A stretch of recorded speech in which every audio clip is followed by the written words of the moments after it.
Hola, buenos días. Este segundo intento en esta mañana de comenzar este tiempo de estudio. Soy David Rivero, uno de los ancianos, uno de los pastores de la Iglesia Bautista de Alameda Osuna. Hemos tenido una incidencia anteriormente y quisiera comprobar, entiendo que sí, que ahora llega el sonido y llega en condiciones. Están un segundito.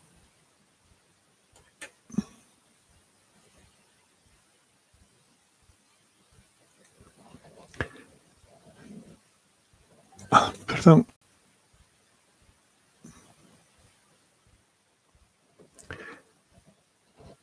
Bien, parece que el sonido está un poco saturado. Espero que ahora haya mejorado algo. Disculpad que tengo que esperar a que os llegue a vosotros la emisión con un poco de retardo y que me confirmen. Estamos en directo y estas son las cosas que a veces surgen.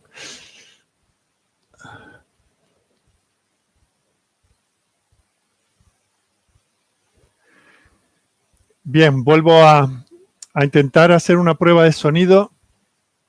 Espero que se vayan conectando aquellos que han tenido que volver a hacerlo. Lamentamos estas interrupciones. Me dicen que es de baja calidad.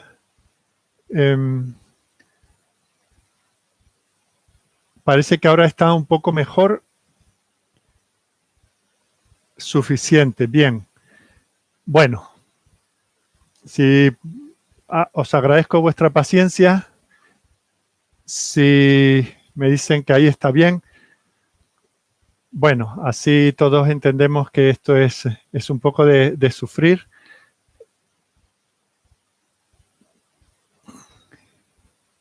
Había dicho al principio que soy David Rivero, que estamos emitiendo desde la Iglesia Bautista de Alameda Osuna. Debido a las circunstancias de todos conocidas, no podemos tener nuestras reuniones, así que no como un sustituto ni como un complemento, sino simplemente porque no podemos tener nuestros cultos. Estamos emitiendo estos estudios para que al menos podamos centrarnos en la palabra del Señor. Quiero deciros que después de este tiempo de estudio, unos 10 o 15 minutos más tarde, vamos a volver a tratar de tener una reunión a través de la aplicación Zoom. No habéis recibido todavía información del código de entrada, etcétera. La recibiréis en su momento después de acabar este tiempo de estudio. Vuelvo a mirar, me dicen que está mejor, aunque no sé si del todo bien.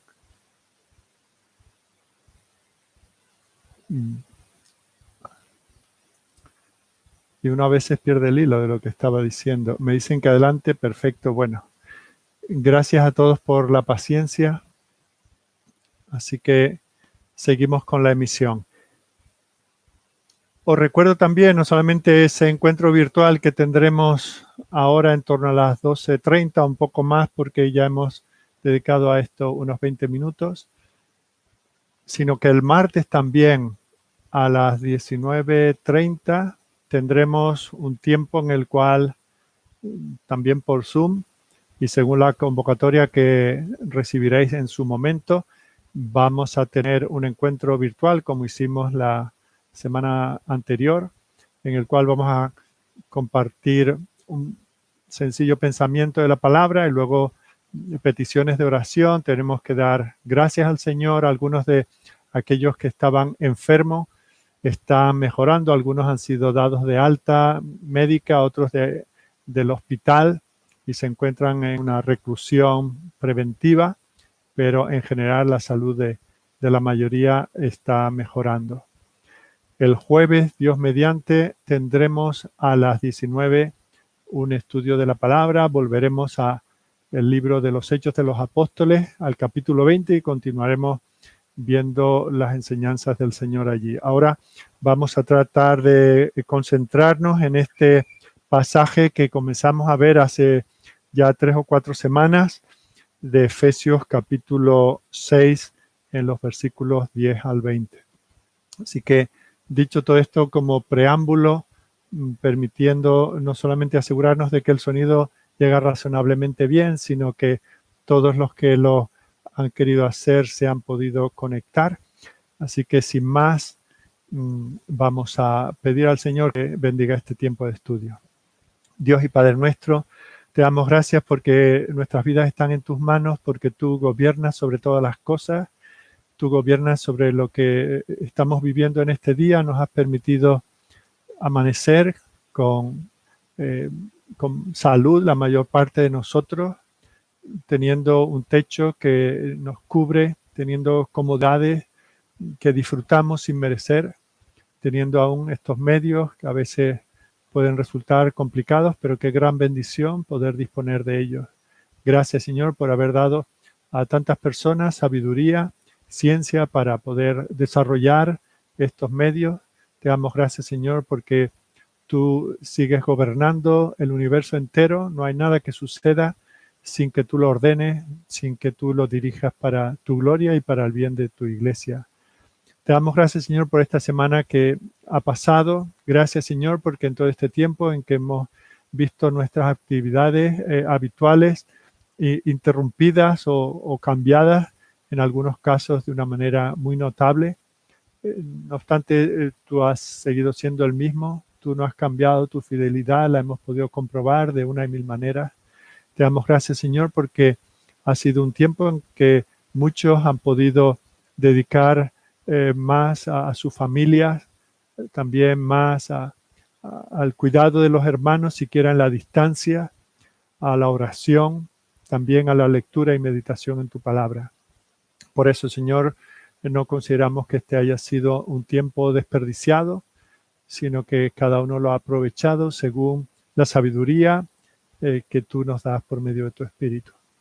Padre, te pedimos que tú bendigas a esta congregación a la que pertenecemos, que nos ayude, Señor, a verte cada día, que permitas que en su momento podamos volver a reanudar nuestras actividades, que mientras, Señor, nos cesemos de mirar a ti cada día, de orar los unos por los otros, de aprovechar las oportunidades que nos das, de llevar el Evangelio a aquellos que están viviendo y muriendo en este mundo sin tenerte a ti, por lo tanto sin tener fe y sin tener esperanza.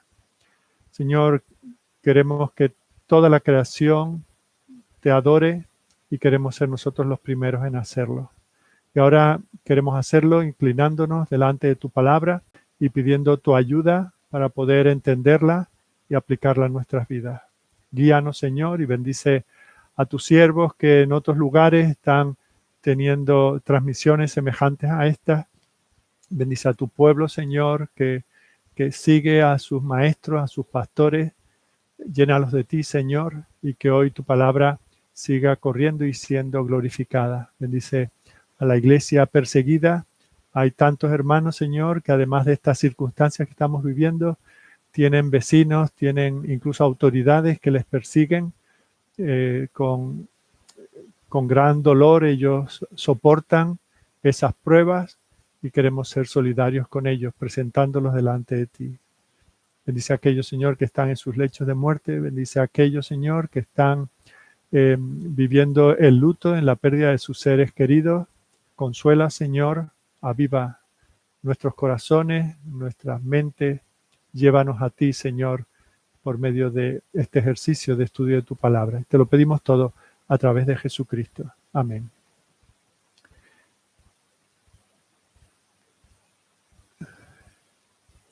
Bien, quiero que leamos de nuevo este pasaje que se encuentra en la carta del apóstol Pablo. El Espíritu Santo nos habla a través del apóstol en Efesios capítulo 6. Y vamos a leer de nuevo los versículos 10 al 20. Dice el Señor: por lo demás, hermanos míos, fortaleceos en el Señor y en el poder de su fuerza. Vestíos de toda la armadura de Dios para que podáis estar firmes contra las acechanzas del diablo.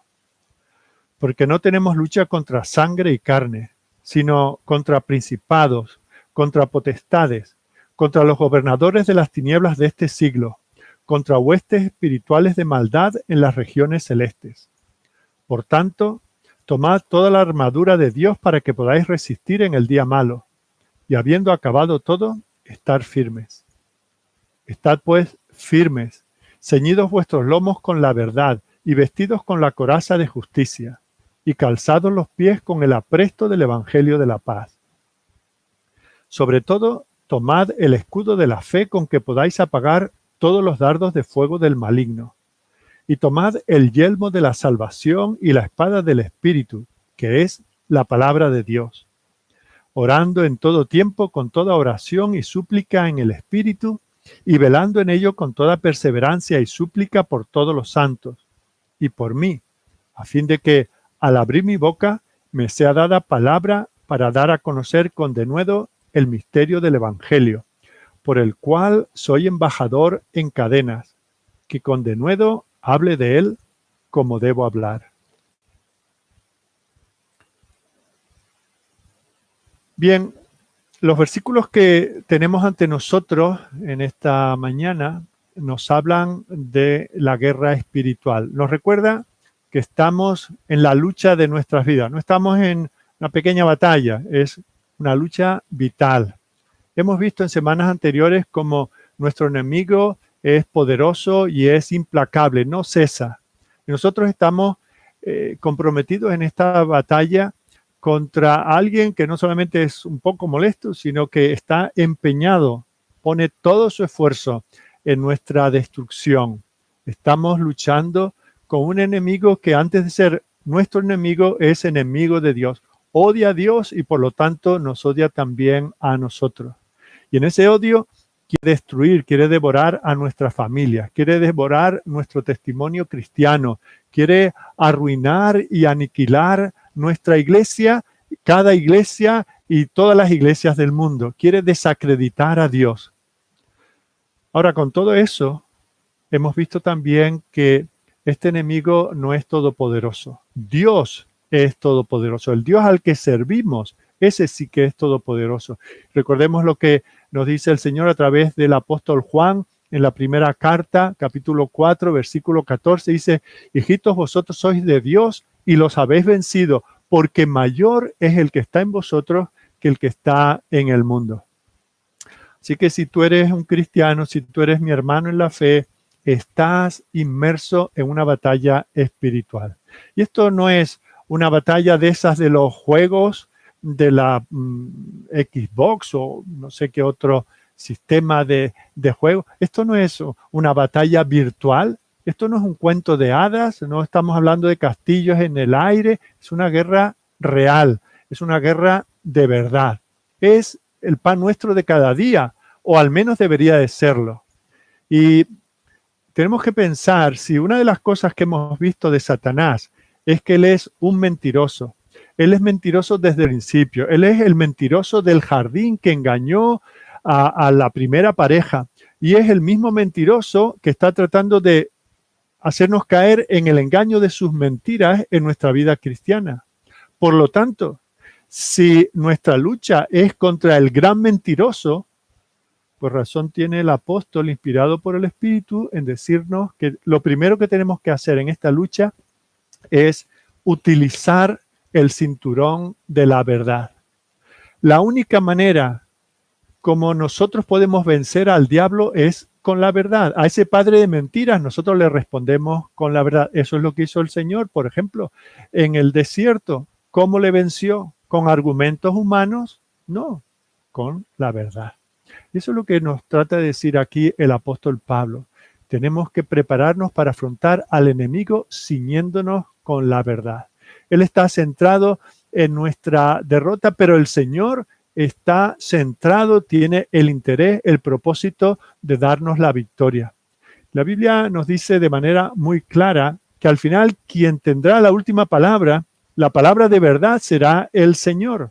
Satanás será derrotado y desterrado al lago de fuego. Esta tierra será renovada y aquí estará el pueblo redimido del Señor y él, el mentiroso, será echado fuera.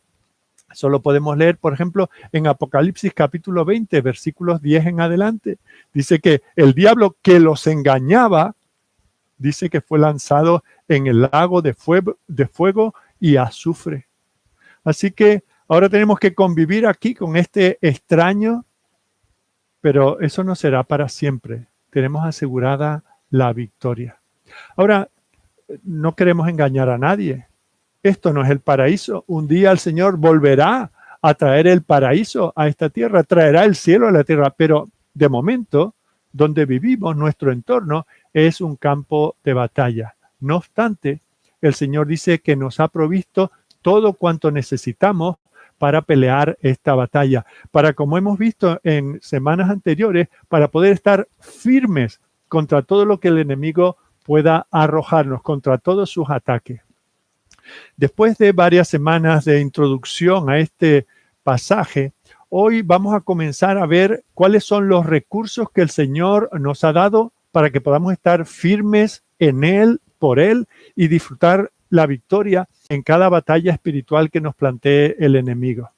Y habíamos visto cómo el Señor nos habla aquí de 6 elementos de esta armadura. Toda esa armadura de Dios está compuesta por esos 6 elementos. Los versículos 10 y 13 nos dicen que tenemos que vestirnos esa armadura para la lucha diaria contra ese enemigo. Está identificado claramente en el versículo 12 como Satanás. Y este pasaje nos enseña que la única esperanza de victoria. Fijaos que cuando la palabra del Señor nos dice esto, al mismo tiempo nos está diciendo que esto es la única alternativa, o más bien no hay alternativa. Nos dice, bueno, ahí está el enemigo y se puede vencer de muchas maneras. Yo os propongo una. No, es la única. La única victoria que nosotros podemos obtener es vistiéndonos toda la armadura de Dios. Y comienza el versículo 13 usando un verbo en un sentido que no habíamos visto hasta ahora, un verbo muy sencillo. Nos dice que tenemos que tomar toda la armadura de Dios. Literalmente es un verbo muy común en la lengua original que significa recoger. Aquí tenemos que hacernos la idea de esa imagen de un soldado que está ahí parado de pie y mira a su alrededor y tiene todo un equipo. Tiene que apropiarse, tiene que tomar, tiene que coger aquello que Dios le ha provisto. En el versículo 11 se usa otro verbo, vestíos, y ahora en el 13 dice tomad. Tenemos que tomar y ponernos encima lo que viene a continuación. Fijaos que cuando nosotros tenemos frío, no decimos, en el armario tengo un abrigo, tengo una chaqueta, tengo una sudadera. Y qué calentito me siento con saberlo. No, tengo que ir y ponérmelo. Tengo que vestirme aquello que me protege en ese caso del frío. Nosotros podemos tener la mejor armadura colgando en el arsenal divino, hecha a la medida para que no nos haga daño, ni nos haga ningún mal en la piel. Pero si la tenemos ahí y no la usamos, no nos sirve absolutamente para nada.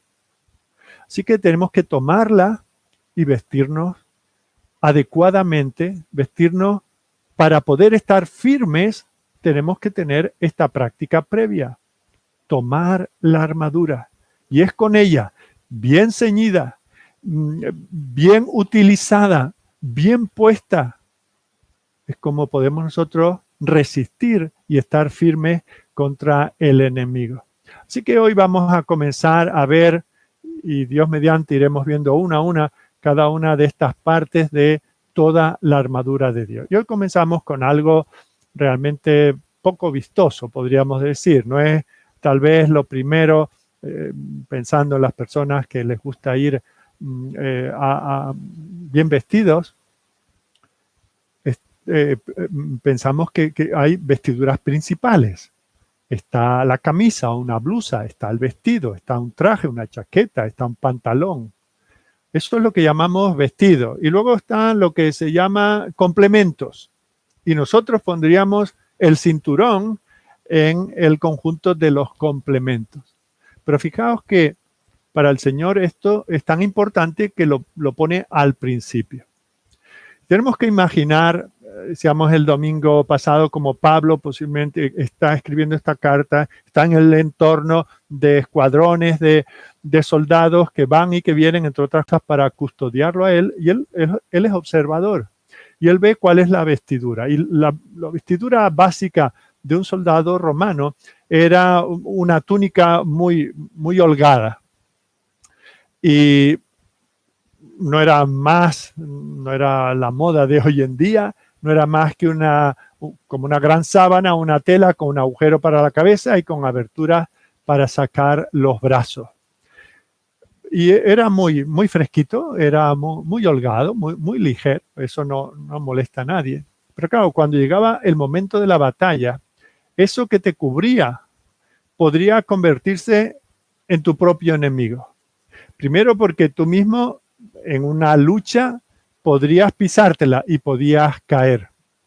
Los combates en aquel tiempo eran mayormente cuerpo a cuerpo y eso permitiría, si estaba suelta, permitiría un fácil agarre por parte del enemigo y muy posiblemente implicaría la muerte. Por lo tanto, no se podía dejar suelta. Era muy cómoda cuando se llevaba suelta, daba mucha libertad, pero en el acto de la batalla era necesario ceñirse el cinturón. Uno veía un escuadrón o una centuria del ejército romano y se fijaba en otros elementos que luego el apóstol pasa a mencionar, en esos escudos protectores, en esos pectorales, en esos cascos brillantes. Poca gente diría, mira, qué cinturón más majo lleva, tan repujado y tan extraordinario. No, eso aparentemente no tenía demasiada importancia, pero era lo que sostenía todo lo demás. Esa frase ceñir literalmente significa abrocharse o apretarse el cinturón. Muchas veces nosotros cuando alguien nos invita a una buena comida, comemos tal vez con un poco de descontrol y qué es lo que tenemos que hacer, pues desabrocharnos un poco, un punto o dos el cinturón. Pero si luego tenemos que andar, no queremos perder la ropa, así que tenemos que abrocharnos, tenemos que apretarnos el cinturón. Fijaos, un elemento tan sencillo, tan simple y la importancia que puede tener. Y esto no solamente sucedía en el ámbito militar para los soldados, cualquiera que se pusiese a trabajar, cualquiera que tuviese que moverse con cierta rapidez, hacer algún tipo de trabajo físico, esa bata que te cubría el cuerpo y que según el material podía ser fresca en verano o protegerte del frío en invierno, no se podía llevar suelta en el momento de la acción. Ahora, este es el ejemplo del ámbito militar, pero el Señor nos habla a su pueblo de este ceñirse las vestiduras mucho antes de que el apóstol Pablo hubiese nacido, mucho antes de que la nación de Israel existiera, cuando simplemente era un conglomerado de personas que estaban viviendo en un campo de concentración y de trabajo forzados en Egipto. Y cuando llegó el tiempo en que el Señor había determinado liberar a su pueblo de Egipto, les dio instrucciones para salir de Egipto. Había dado unas señales milagrosas extraordinarias, había enviado unas plagas mortales para muchos y ahora les manda a salir. Y en la preparación, en las instrucciones para la preparación, ahí donde se instituyó la fiesta de la Pascua, vemos que el Señor les dice en Éxodo capítulo 12, versículo 11, lo comeréis, tenían que sacrificar un cordero, se dice cómo tenían que prepararlo, dice, lo comeréis así, ceñidos vuestros lomos, vuestro calzado en vuestros pies, vuestro bordón en vuestra mano, y lo comeréis apresuradamente. Es la Pascua de Jehová. Fijaos, algo que habían de comer a partir de ese día todos los años en conmemoración de lo que allí estaba ocurriendo, pero fijaos el detalle que les dice el Señor. No ahí tumbados, no ahí relajados, no, ceñidos vuestros lomos. Lo que va a ocurrir después de esa comida es que vais a tener que salir huyendo por vuestras vidas. Y no podéis enredaros, no podéis tropezar, tenéis que estar listos para partir. Ahora, ¿no te resulta esto una ilustración maravillosa de lo que el apóstol nos está diciendo aquí? Nosotros para esta batalla nos ceñimos recordando aquel cordero que fue inmolado. Nuestro Señor Jesucristo que fue inmolado desde antes de la fundación del mundo. En este tiempo nosotros vivimos lo que se conoce ampliamente como la cristiandad, que es una cosa ahí nebulosa, que no entendemos exactamente lo que es, pero bueno, el mundo cristiano también. Las iglesias del Señor también. En esta semana, de una manera especial, no necesitamos un domingo al año para recordar la muerte y resurrección de nuestro Señor Jesucristo, pero muchos lo hacen. ¿Y qué es lo que están recordando? Al Cordero de Dios, que fue inmolado. Él fue la Pascua, Él fue el sacrificio. Y sobre ese sacrificio, ahora nosotros somos hijos de Dios y estamos llamados a pelear esa batalla espiritual. ¿Y cómo hemos de hacerlo? Basados en la victoria de Cristo, tenemos que estar ceñidos en la verdad. Tenemos que tener nuestros cinturones puestos, nuestros calzados bien atados, estar listos para la batalla, para permanecer firme en la victoria que el Señor ha conseguido por cada uno de los que son sus hijos. Y es por eso que el Señor, cuando también nos habla en preparación para cuando Él venga, ¿qué es lo que nos dice? Estén ceñidos vuestros lomos y vuestras lámparas encendidas. No hace tanto estábamos estudiando aquella parábola que da el Señor de aquellas 10 vírgenes que esperando al esposo para ir a la gran celebración se durmieron y no estaban preparadas. Y el Señor dice que no pase eso con vosotros. Estad preparados, ceñidos vuestros lomos, listos todo el tiempo, porque no sabemos cuándo vendrá el enemigo a atacarnos. Por eso tiene que ser algo constante en nuestras vidas.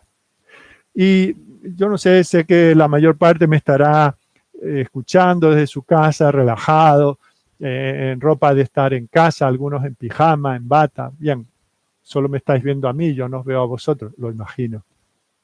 Pero fijaos que no sé cuántos tendrán ahora mismo apretado el cinturón. El Señor no nos está hablando tanto de un cinturón físico, sino de un cinturón espiritual. De eso es de lo que Pedro también nos habla, o el Señor a través de Pedro, en 1 de Pedro capítulo 1, versículo 13, dice, por lo tanto, ceñid los lomos de vuestro entendimiento, sed sobrios y esperad por completo en la gracia que se os traerá cuando Jesucristo sea manifestado. Fijaos, el Señor nos dice, no podemos estar cuando uno no está sobrio, está ebrio, tiene su mente esas bebidas espirituosas que me hacen confundirme de la verdad objetiva. Dice que no ocurra eso con vosotros. El cristiano no puede asirse a la verdad revelada en Jesucristo y dejada escrita en su palabra y al mismo tiempo agarrarse a otras muchas cosas que supuestamente le van a dar sentido a su vida. No, tenemos que ser sobrios en esto. Ceñirnos con el cinturón de la verdad. No un cinturón de cuero, sino el cinturón de la palabra, de todo aquello que es verdadero. Por lo tanto, el contenido de nuestra fe es no importante, es importantísimo, es esencial. No nos dice que estemos agarrados a lo que sea, pero muy fuerte. No, nos dice que estemos agarrados a la verdad y bien ceñidos a esa verdad. ¿Por qué? Porque estamos viviendo el día malo. Y de lo que se trata es de acabar este día malo y seguir permaneciendo firmes. Tenemos que recordar también que el cinturón tenía otra función y era el elemento de la armadura donde iba sostenida la espada. Ahí va la vaina de la espada. Y la espada, como veremos en su momento, es la palabra de Dios. Nosotros no podemos llevar la palabra de Dios como algo casual. Tiene que estar ceñida a nosotros. No solamente la tenemos que conocer, sino que la tenemos que experimentar, grabarla en nuestra mente y en nuestro corazón, dejar que nuestras voluntades sean transformadas por ella. No podemos estar simplemente cercanos a la verdad, tenemos que estar en la verdad. Y ese, queridos míos, es uno de los grandes problemas de la iglesia en nuestros días. Hay muchos hombres y mujeres que conocen la palabra de Dios, pero sus vidas no están ceñidas a la palabra de Dios. No creen en otra cosa. No niegan la verdad de las Escrituras, pero no están sostenidos. No forjan sus vidas, las vidas matrimoniales, las vidas familiares, la vida social, ni siquiera su vida religiosa, no la forjan exclusivamente en torno a la palabra. Sí, la palabra, ahí está, es un referente, pero no es todo. Ese es el gran defecto. Y es por eso que el enemigo está haciendo tanto daño en la iglesia. Y es por eso que el Señor nos llama a estar unidos en la verdad. La verdad tiene que ser aplicada a nuestra vida diaria, nuestro día a día, cuando nos sentamos, cuando nos levantamos, cuando nos acostamos, cuando hablamos con otros, cuando educamos a nuestros hijos, cuando tratamos con nuestro empleador o con nuestro empleado. La palabra de Dios debe reinar. Todas las cosas tienen que pasar la prueba de la palabra de Dios. No nos podemos permitir otra cosa, porque fuera de esto solo está el engaño de Satanás, que nos va a decir que, bueno, esto pertenece a otra cultura, eso pertenece a otros tiempos, eso eran cosas de tus abuelos. Hoy en día vivimos de otra manera. Claro, cuando llevamos las ropas sueltas y cuando estamos cubiertos con la sangre de Cristo. Fijaos una cosa, alguien podrá decir, bueno, tú estás hablando como si fuésemos impíos, como si no fuésemos creyentes. Mira, recuerda cómo comienza la carta. Está hablando a creyentes que han sido escogidos por el Padre antes de la fundación del mundo, redimidos por el Hijo cuando vino y murió en la cruz y resucitó por ellos. Llenos del Espíritu Santo, que es las arras de nuestra herencia. Y aún así, teniendo todo eso, la deidad plena, obrando para hacernos sus hijos, y aún así se nos dice que podemos caer. Se nos dice que tenemos que estar firmes y que para estar firmes necesitamos toda la armadura de Dios, comenzando estando bien atados, bien asidos a la verdad. Ahora, ¿qué es la verdad? Esa es la pregunta que hizo Pilato, ¿verdad? Mirando a los ojos al Señor, estando delante de la verdad encarnada, todavía se atrevió a preguntar, ¿qué es la verdad? Nosotros por la misericordia de Dios la hemos visto. No hemos visto a nuestro Señor físicamente, pero hemos visto la revelación de esa verdad y conocemos esa verdad. Y el Espíritu de Dios habla a nuestro corazón y nos dice que estamos en la verdad. Ahora, hay algunos que dirán, bueno, pero ¿cómo sabes tú que estás en la verdad?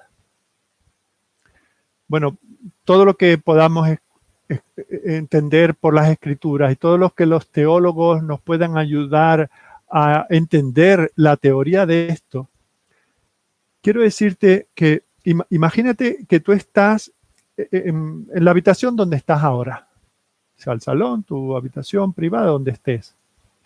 Imagínate que oyeses, está la puerta cerrada y a través de la pared y de la puerta oyes la voz, vamos a decir, de tu madre. Y tú dices, mi madre está llamando, mi madre está hablando, esa es la voz de mi madre. Y hay alguien que está al lado y dice, será una vecina, eso son cosas tuyas. ¿Cómo sabes que es tu madre?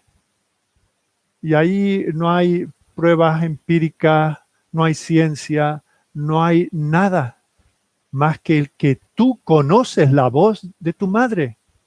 O pon tu padre, pon tu bebé, si estás creando un bebé, como las madres, ¿verdad? Oye, saben que es su bebé el que está llorando. Así nosotros tenemos el testimonio del Espíritu de Dios, que nos dice que somos hijos de Dios. Conocemos la verdad. Y tenemos esa prueba, que ya digo que podemos dedicar tiempo a ver cómo nos dice la propia Escritura, que la Escritura es palabra de Dios.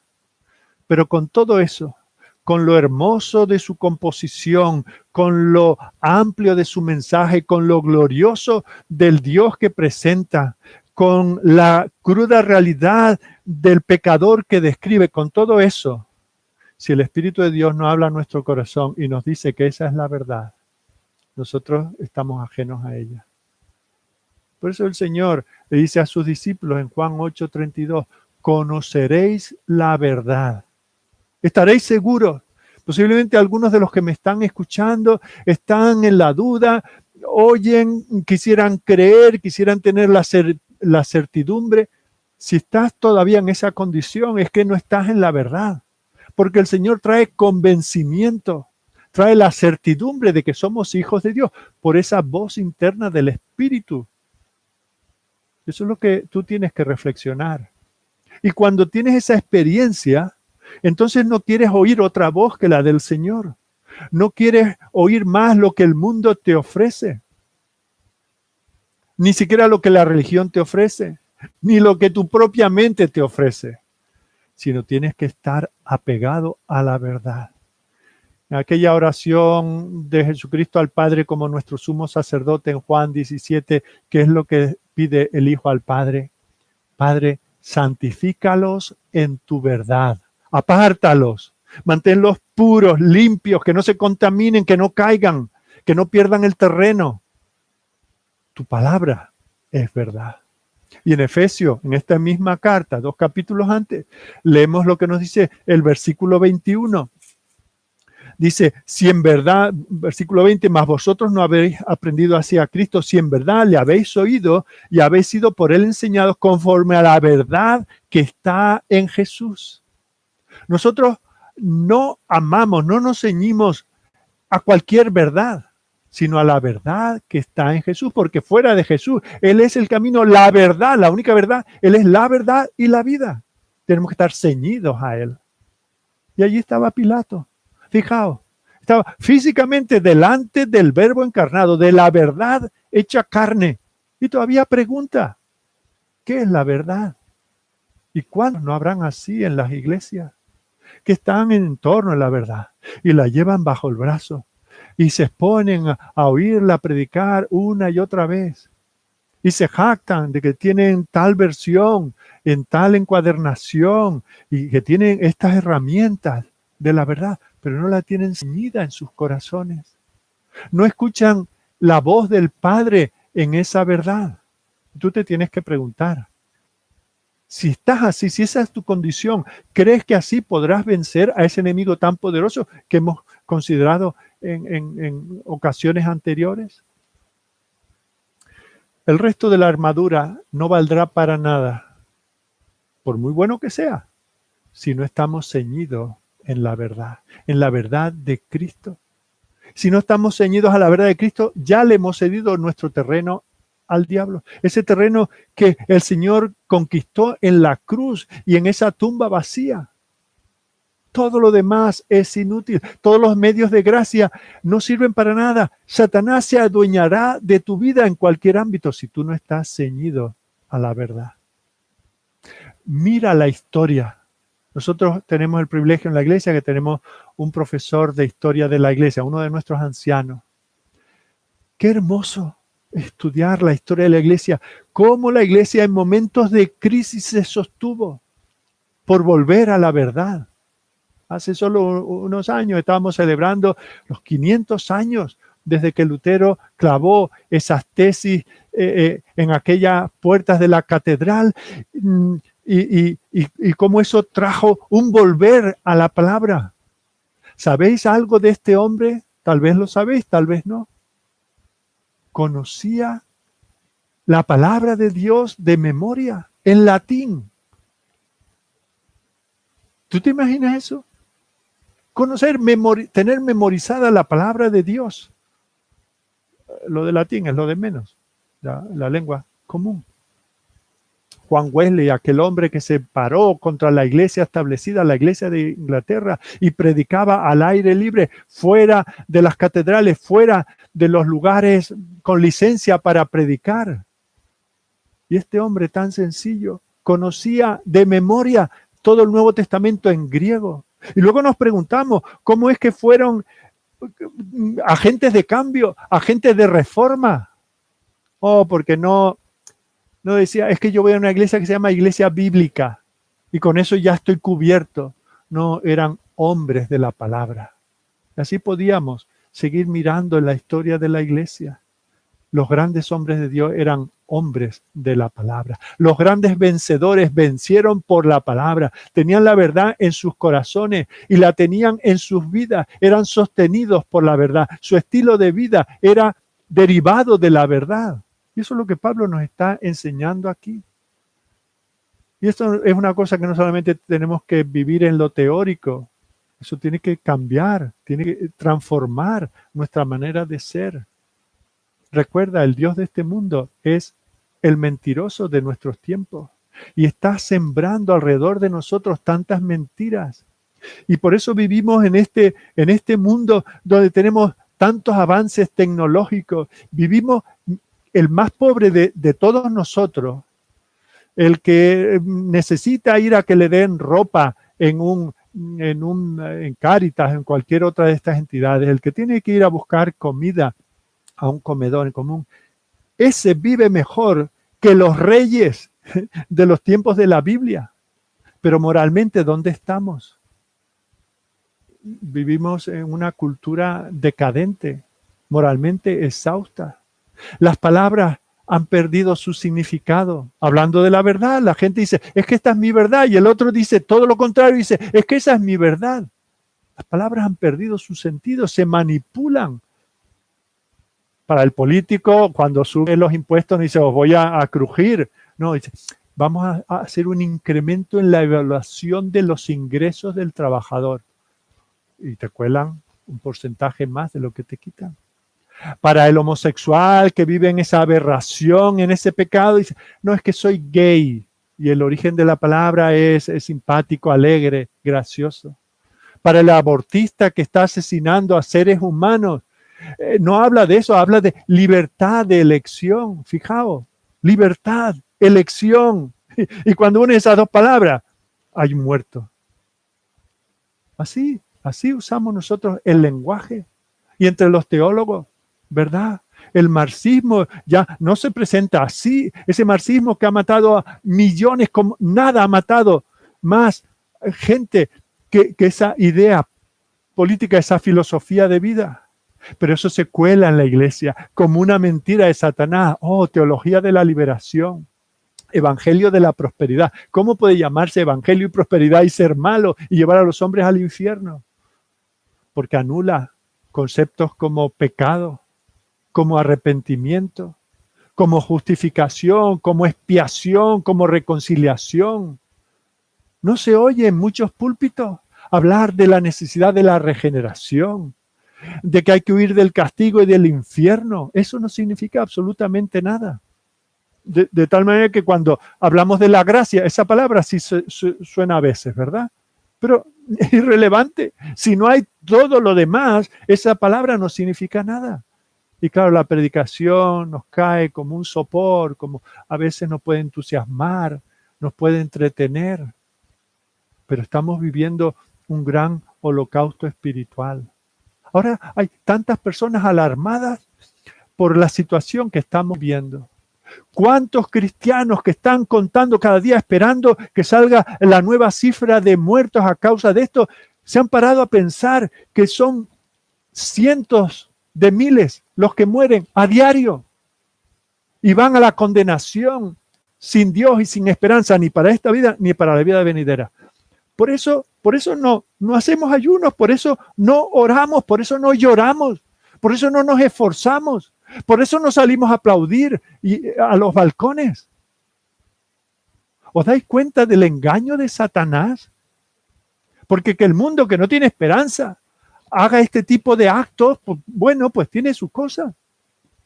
No tienen más visión de la vida que eso. Pero nosotros nos hemos acabado tragando todas estas cosas. Y el lugar que ocupa esa información no lo está ocupando la información que nos da la palabra de Dios, que hay un Dios soberano, que es santo, justo y bueno y que ha creado un mundo inmejorable y en él ha puesto a una criatura inmejorable, pero que esa criatura se rebeló y que había sido advertida: el día que pecares morirás. Y eso está sucediendo. Claro, nos preocupamos cómo muere la gente, pero no parece que nos preocupa tanto que muera.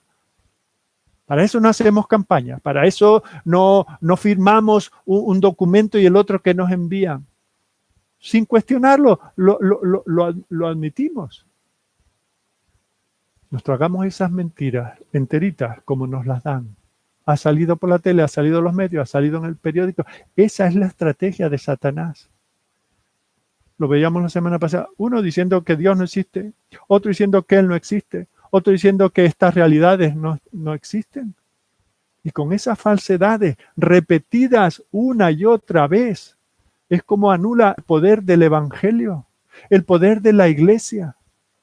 No sé si esto ya lo he dicho en este contexto, pero ¿os habéis dado cuenta que nuestras autoridades, cuando han dicho que no se pueden hacer reuniones, han parado el deporte, los espectáculos, el cine, esto y esto? Yo al menos no he leído que no pueda haber reuniones de la iglesia. La iglesia ha llegado a ser una casi no entidad de tal manera que asumen que no hay ni que prohibirlo, que la gente que esto lo tiene como, bueno, quitamos la Semana Santa, eso está en las calles, es como un carnaval. Pero no se preocupan de la esencia de la iglesia, no hay ni que preocuparse, ya ha muerto, es un ser extinto. Si es que existió y si tuvo alguna influencia, ya no la tiene. ¿Os dais cuenta? Si tú eres cristiano, recuerda, lo que dice el capítulo 1, si lo dice de ti, que Dios te escogió, que Jesucristo te redimió y que el Espíritu Santo mora en ti, con todo, tú puedes ser engañado, puedes ser tentado. Tus hábitos pueden ser cambiados ni más ni menos que por el diablo. Eso te llena de ansiedades, de temores, de tentaciones. Y si eso sucede con un hijo de Dios, tú que no lo eres, si tú no lo eres, ¿dónde estás? ¿Te crees muy libre? Como esa medusa que cree que donde quiere, donde la lleva la corriente. El Señor dice que no ocurra eso con vosotros. Nosotros necesitamos tener nuestras conciencias informadas por la palabra. Nosotros que estamos siendo atacados por el gran acusador, tenemos que estar ceñidos por la verdad. Tenemos que, como le dice Pablo a Timoteo, en 1 Timoteo 1:19, que mantengamos la fe y la buena conciencia. Esa buena conciencia, ¿cómo es una conciencia buena? Cuando está bien informada. Cuando tenemos con quién comprobar, esto es lo correcto y este soy yo, pues no, aquí hay cosas que no funcionan, eso no está bien, eso hay que corregirlo. Y que dice el apóstol, que mantengamos la fe y la buena conciencia. Y que aquellos que no lo hicieron han naufragado en cuanto a la fe. Lo que comienza siendo un borroncito de nada, bueno, esto ya no es así, ahora se ha cambiado. No, si no estamos asidos a la palabra de esta manera, estamos perdidos. Así que el apóstol nos exhorta a estar ceñidos en la verdad. Y quisiera hablar brevemente de dónde se encuentra esta verdad. Mencionamos antes el capítulo 17 de Juan, versículo 17. El Hijo ora al Padre por su iglesia, santifícalos en la verdad, tu palabra es verdad. Santifícalos, fíjate. No dice solo llénales la mente de la verdad, sino transfórmalos por la verdad. O sea que si hasta aquí hemos estado hablando de la importancia de conocer la verdad, ahora tenemos que hablar de practicar la verdad. Si nosotros no tenemos un conocimiento práctico de las verdades de las Escrituras, vamos a ser presa fácil del enemigo. Ya lo ha dicho anteriormente en el capítulo 4, versículo 14. Nos advierte, no seáis como niños fluctuantes, llevados por doquiera de todo viento de doctrina, con las estratagemas y las artimañas del diablo. Tenemos que estar en una verdad vivida, en una verdad practicada. No debemos dejarnos llevar por tener, eso es la ortodoxia. Podemos tener un conocimiento de la verdad exquisito y parecernos, ¿sabéis a quién? A los propios demonios. Los demonios creen, tienen un conocimiento de Dios correcto, no tienen mala teología, pero no viven lo que saben que es la verdad. ¿Y eso a qué nos lleva? A la derrota, a la destrucción. Se nos están vendiendo mentiras, que se nos están vendiendo a bajo precio, se nos regala. Eso es en lo que cayó Eva en el jardín. Se dudó de la verdad, con que Dios ha dicho, venga, ven que te explico.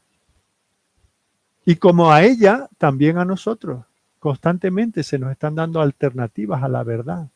Eso es lo que Satanás quiere, que nosotros creamos lo que creamos. Tú quieres creer en Dios, pues cree, hijo, haz lo que quieras. Pero vive de esta manera. Abraza lo que yo te digo. Si al final no eres igual a Dios, bueno, eso que te pierdes, pero por lo menos inténtalo. La verdad es para abrazarla y es para exponerse a ella, para vivirla. Y la Biblia es la verdad. Y es una palabra confiable, es precisa. Debemos leerla, debemos creerla. Y cuando lo hacemos damos cuenta de que toda la Escritura es inspirada por Dios y útil para redarguir, para corregir, para instruir en justicia, para prepararnos, para ser hombres y mujeres perfectos, preparados para toda buena obra. Aquellos que no la leen, que no la estudian, que no la creen, pronto descubrirán que son víctimas del enemigo. Por eso también a Timoteo, Pablo le dice en el capítulo 4, versículo 1, el Espíritu dice claramente que en los postreros tiempos, y los postreros tiempos se comenzaron a vivir después de la resurrección del Señor, en los postreros tiempos dice, algunos apostatarán de la fe, se apartarán de la fe, ¿cómo? Escuchando espíritus engañadores y doctrinas de demonios. Sí, es que nos las intenta colar en todo, en nuestros criterios sobre la vida, sobre la muerte, sobre el cielo, sobre el infierno, sobre Dios, sobre Satanás, sobre el pecado, sobre la salvación. Pero la palabra nos habla de la vida, nos habla de nuestra condición delante de Dios. Cuando leemos la palabra nos damos cuenta de lo que dice, por ejemplo, Romanos capítulo 3, versículos 10 en adelante, donde se hace ese escáner de lo que es el hombre. No hay justo, no hay ni siquiera uno, no hay quien entienda, no hay quien haga lo bueno, no hay quien busque a Dios. Todos estamos como un sepulcro que hablamos y sale muerte de nuestras gargantas. Eso no te lo va a decir el psicólogo, no te lo va a decir el filósofo, no te lo va a decir el del pensamiento positivo de la nueva era. No, eso solo te lo dice la palabra. Pero igual que te dice eso, luego te dice que somos justificados por la fe y que así podemos tener paz con Dios. Porque la Biblia que nos enseña el problema nos da la solución y nos dice que Dios ha amado al mundo de tal manera que ha dado a su Hijo para que todos estos que están perdiéndose en su pecado, si creen en Él, tengan vida eterna. Eso no lo puedes conocer, sino en la palabra.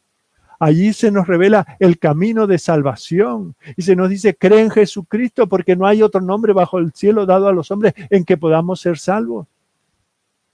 Es la Biblia la que nos revela cómo debemos vivir aquí y cuál puede ser nuestro destino final si nosotros creemos en el Señor. Por eso cuando Él está a punto de morir, en Juan 14 lo dice, no os preocupéis, no os turbéis, creed en Dios, creed también en mí, voy a preparar lugar para vosotros. Él iba caminando hacia la cruz, hacia Jerusalén, hacia el Calvario, dice, no os preocupéis. En un mundo como en el que estamos, tan convulsionados, ahora en concreto, más que nada, por esta enfermedad que ataca a tantos. Pero el Señor dice, no se turbe vuestro corazón. Yo voy a preparar, yo voy a matar a la muerte con mi muerte para que vosotros podáis tener vida, más allá de cómo dejáis este mundo. Yo me voy a preparar lugar y voy a regresar para llevaros conmigo, para que donde yo esté, ahí también estéis vosotros. Y también la Escritura nos dice la alternativa a esto. Nos dice cuál es el destino final de los perdidos.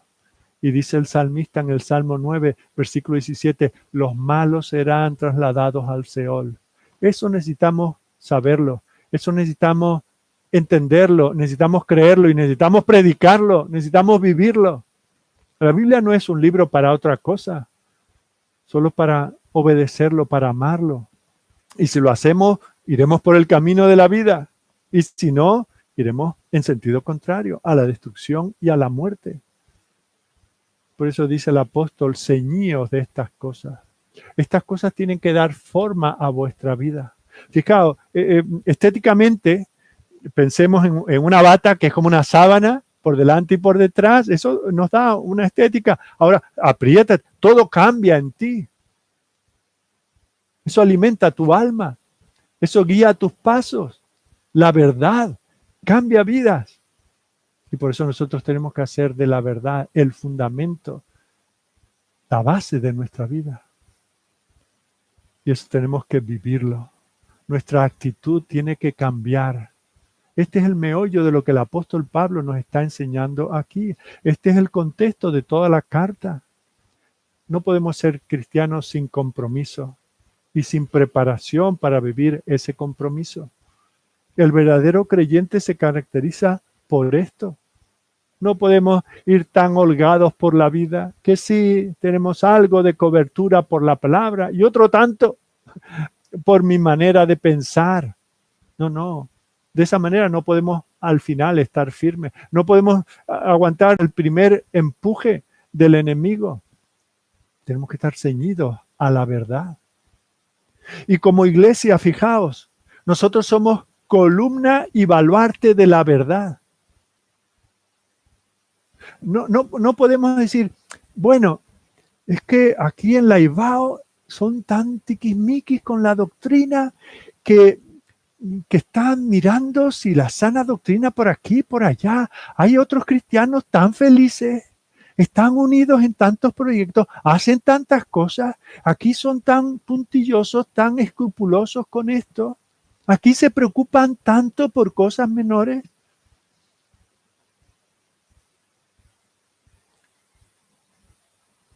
Un poco de veneno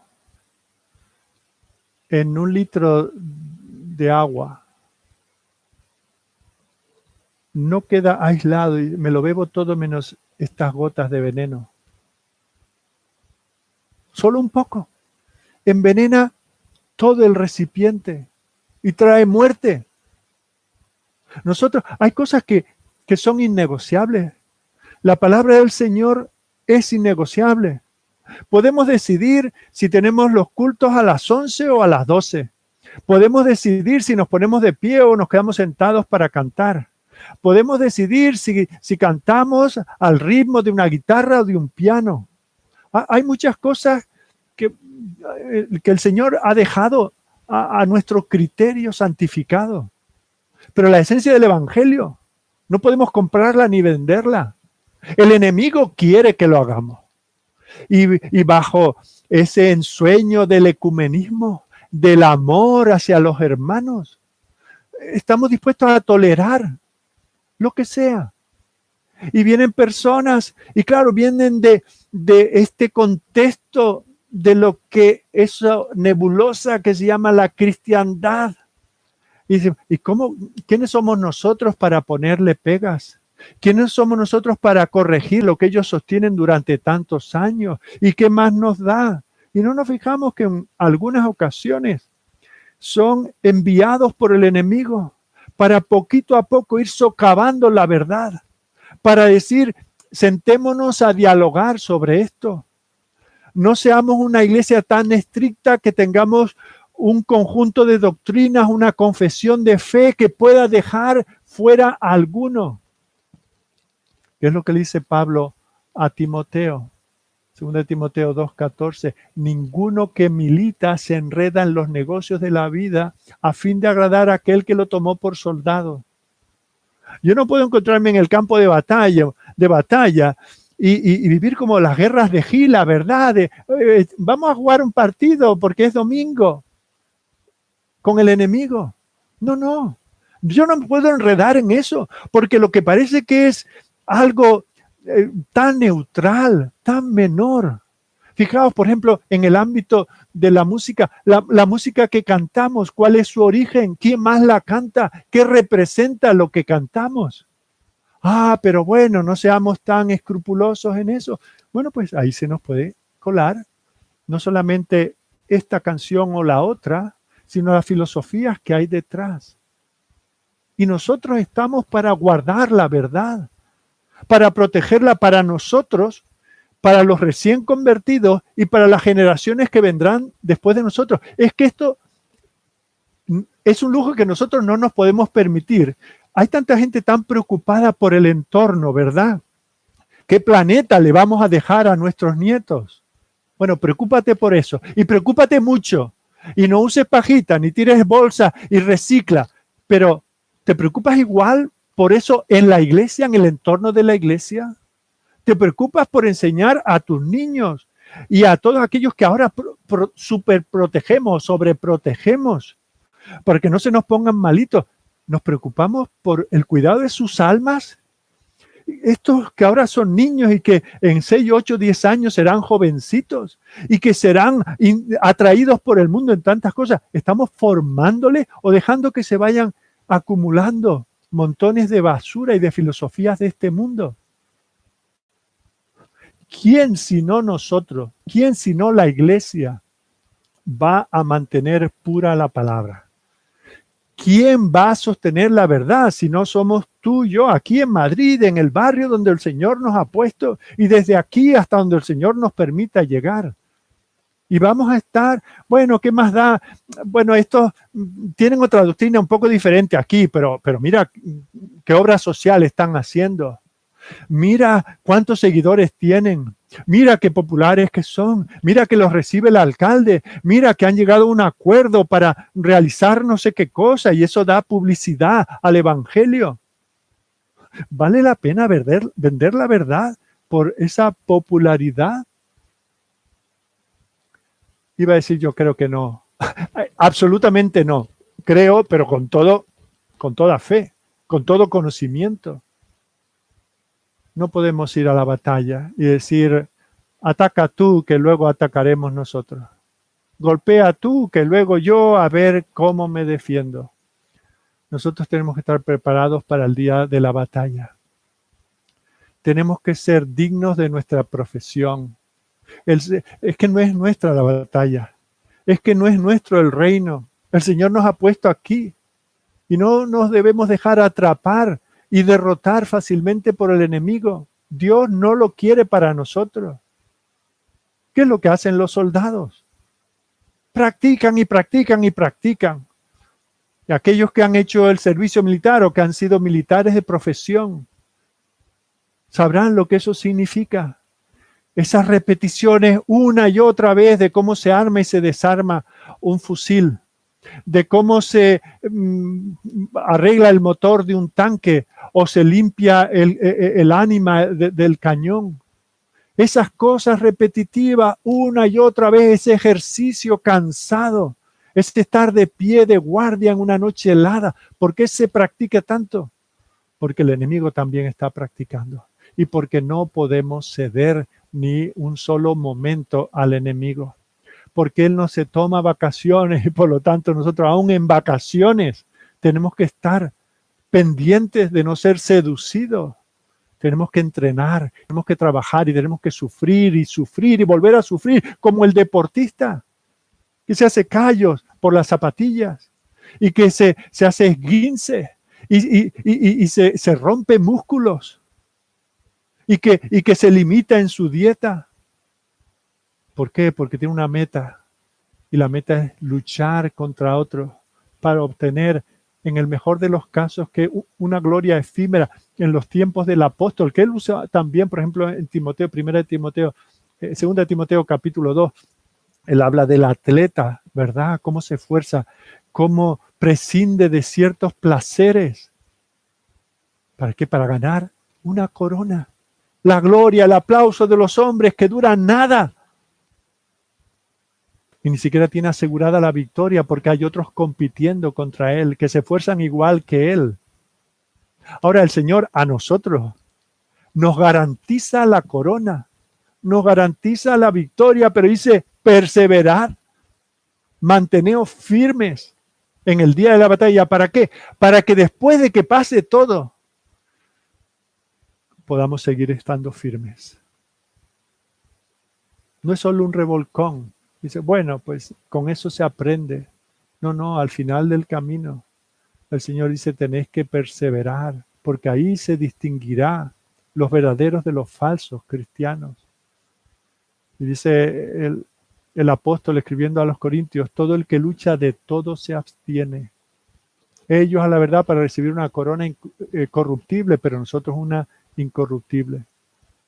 Te abstienes tú en estos días, que hay algunos se jactan y lo puedes ver en estos medios de comunicación. Me he visto toda la serie de no sé qué. Me quedan 28 capítulos, pero ya esta tarde me los termino. De la serie. Ojalá fuesen de la palabra del Señor. Pero la tienen ahí, esperando. También tiene capítulos, también tiene entregas, también tiene temporada. Primera de Reyes, luego vino la segunda de Reyes. Luego vino la temporada de Crónicas y la segunda de Crónicas. Y luego la temporada de Corintios y luego la segunda de Corintios. Presas quedan ahí para mejores ocasiones. ¿Es así como tú te ciñes de la palabra? ¿Y piensas que de esa manera podrás estar firme hasta el fin?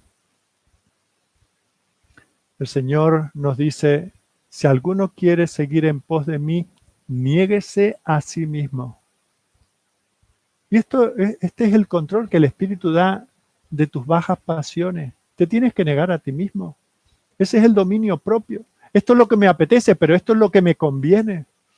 Y yo tengo que presentarme cada día como un sacrificio vivo, santo, agradable a Dios. Y para ello tengo que ser transformado por medio de la renovación de mi entendimiento para comprobar cuál es la voluntad de Dios, lo que agrada a Dios.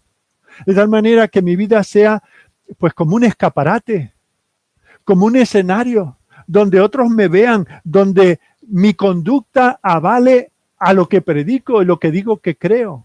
Eso es lo que está diciendo aquí el apóstol. Como iglesia, nuestros niños, nuestros jóvenes se van de la iglesia. Qué triste que eso suceda. Porque ¿qué están viendo en nosotros? Ven que lo que creemos, lo creemos de tal manera que vale la pena luchar por ello, vale la pena sacrificarnos por ello. Hacemos esas verdades objetivas, las hacemos subjetivas en nuestras vidas. Esa es la única manera en que nosotros podemos vencer al enemigo. Terminamos aquí, queridos, y yo quiero preguntar a cada uno de los que me está escuchando, ¿están tus lomos ceñidos con la verdad? No podemos seguir adelante estudiando esto si no estamos en la casilla de salida. Si la palabra del Señor no nos envuelve, y nos envuelve de cerca, hasta que aprieta, hasta que la sentimos muy cercana. Esas verdades de la Escritura son tan nuestras que nos dejan marca. Mirad, esto tiene que ser muy serio. Antes hablaba de la historia de la iglesia y de los mártires de la iglesia. En un sentido, morir por Cristo, con todo lo que esto significa y toda la pérdida que implica, quien muere por Cristo muere y va a la presencia del Señor. Pero aquellos que no morimos por Cristo a la primera, ni a la segunda, ni a la tercera batalla que tenemos que pelear, estamos siendo un motivo de gloria para el Señor. Y como el Señor le dijo a Satanás respecto a Job, mira a este soldado, mira lo temeroso que es de mí, mira cómo lo que cree de mí cambia su vida. Él me teme, vive una vida recta, perfecta. Si el Señor a cualquiera de nosotros nos llama a morir, hoy se habla de mártires y se habla de héroes por personas que simplemente están cumpliendo con su deber. Pero el Señor nos llama a nosotros, a los cristianos, a ti y a mí si es que somos cristianos, nos llama a estar firmes. Y si estamos firmes, la batalla va a continuar y cada vez se puede recrudecer. Pero, ¿estamos realmente en Cristo? ¿Eres tú realmente un cristiano? ¿O todo esto te resulta como tal vez entretenido, pero nada más? Y si eres cristiano, ¿estás asentado en la verdad? ¿Estás fundado en ella? ¿Te rodea? ¿Esperas cuando examinas tu conducta? ¿Crees que el Señor puede decir de ti, buen siervo y fiel? Te he puesto sobre poco, no te he pedido grandes cosas, solo te he pedido que seas fiel, que cuides de aquello. ¿Están tus lomos ceñidos con la verdad? ¿Eres un siervo fiel del Señor? ¿Tu andar diario da gloria a tu capitán, al Señor Jesucristo, que venció en la cruz, que resucitó para nuestra justificación? Quiera Él bendecirnos, quiera Él darnos la humildad suficiente para dejar de creer en nosotros mismos y en nuestras fuerzas. Y que tomemos toda la armadura de Dios, que reconozcamos humildemente que a pecho descubierto no podemos afrontar esta batalla. Que para poder resistir al diablo y estar firme al final, tenemos que hacerle caso. Tenemos que llenarnos de la palabra, nuestra mente, nuestro corazón, nuestra voluntad. La práctica de nuestra vida debe ser la de aquellos que viven, que transpiran la palabra. De tal manera que cuando venga el enemigo podamos decir, apártate de mí, Satanás, porque esto es lo que dice la verdad revelada. Esto es lo que dice la palabra, esto es lo que creo, esto es lo que afirmo. Por esto es por lo que estoy dispuesto a dar la vida. Este es el legado que voy a dejar a mis hijos, a las generaciones que vengan detrás de mí. Otros dieron sus vidas para que yo la tenga. Yo no la voy a negociar, yo no la voy a revender, yo no la voy a malbaratar, la voy a vivir. Voy a hacer una carta abierta para que otros me vean y digan, ese es un soldado de Cristo para la gloria de Dios el Padre. Que el Señor nos ayude, que esto sea una verdad en cada uno de vosotros y en mí. Oremos. Señor, gracias por estas advertencias, gracias por estas provisiones, gracias por estas enseñanzas, gracias por tu Espíritu que hace que nosotros podamos estar seguros de que estamos en la verdad. Gracias, Señor, porque otros fueron fieles transmitiéndola, llevándola de generación en generación hasta que llegó a nosotros. Te damos gracias por aquellos que la escudriñan cada día, por aquellos que nos la enseñan. Gracias, Señor, por haber puesto en nuestra congregación hombres fieles que se toman en serio su llamado como maestros, como pastores, como enseñadores de estas verdades. Y gracias, Señor, por todos aquellos que la viven y viviéndola son más que vencedores.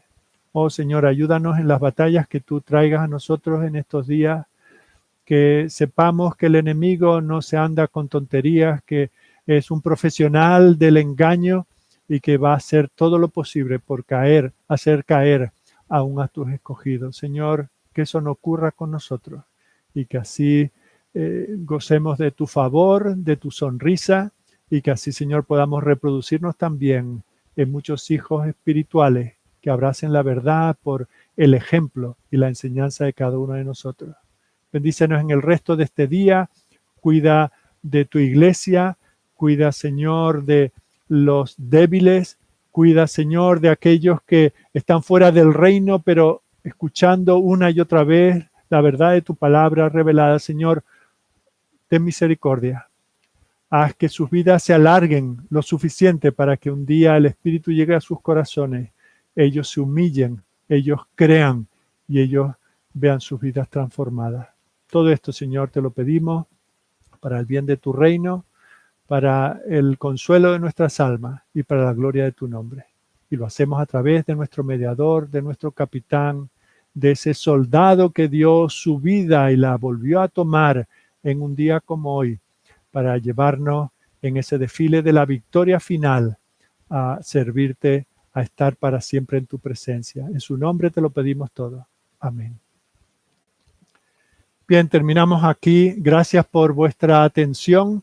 Quiero emplazaros a aquellos que formáis parte de la congregación. En unos minutos recibiréis información para este encuentro virtual que tendremos a través de esa aplicación Zoom.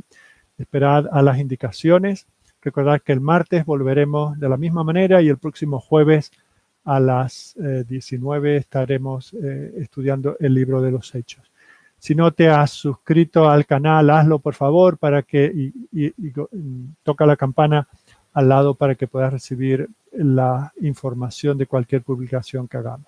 Buen domingo.